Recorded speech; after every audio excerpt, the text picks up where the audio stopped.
Thanks, Chairman, and can I first of all welcome the participants. I suppose just give a brief outline. I live in the middle of Hen Harrier designated area. All of West Limerick is designated, so I have chapter and verse of this for many years, and it's not today or yesterday that this issue has become a problem, but it's now, I suppose, coming to a head. And to be fair about it, I think most of the landowners don't really have a difficulty with the designation. They understand the reasons that the designation has been placed on them, and they understand the habitat protection. That's a given. What they have a difficulty with is, as the contributor said, is in relation to land valuation and farm practices, and what they can and can't do with their own land, and how their own land is adversely impacted by virtue of the designation. So I know, it wasn't referred to earlier on, but maybe the lads might respond to it. The threat response plan that's currently underway from the Department of Arts, Culture and the Gaeltacht through the National Parks and Wildlife Service is very focused on looking at the bird. And in my part of the world, we're talking about 20 birds. It's a very small number of birds for covering an area that has converted parts of West Limerick, North Cork and East Kerry into virtual wilderness.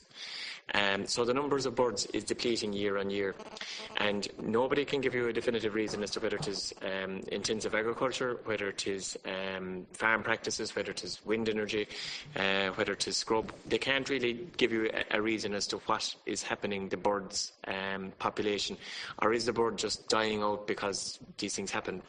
No one seems to know.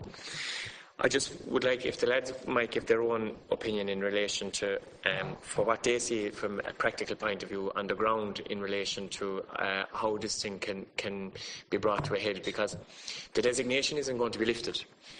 We know that the Birds Directive is very clear that it's not going to be lifted. In fact, some elements of the threat response plan would be suggesting making even more land designated, which would cause its own problem. But just, I suppose, could they give some practical suggestions as to what could be done in the short term in terms of making life easier for the landowners and under the threat response plan from the habitat protection? Then just in relation to, I suppose, the reference was made to glass.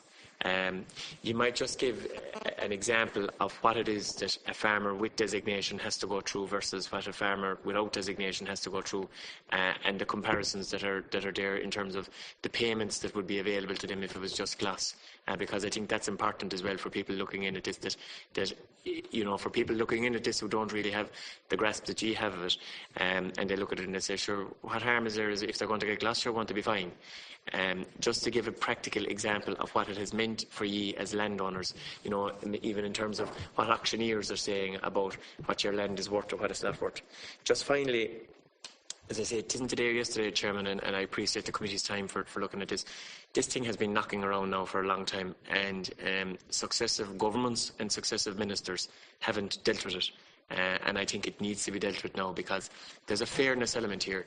And, ultimately, all I'm asking for, and the committee's deliberations will be up to themselves, but in the context of the new rural development programme being drafted, all I would be asking is that if the committee is satisfied and, based on the representations that have been made by the people present, is it fair that two landowners side by side are eligible for the same scheme, one with very onerous requirements in terms of the protection of a habitat and the other with no requirements in the protection of a habitat?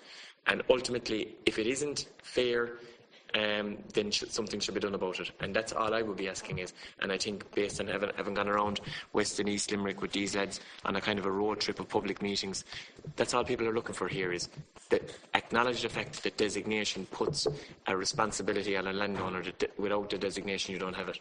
Again, Chairman, thanks for your time and your patience.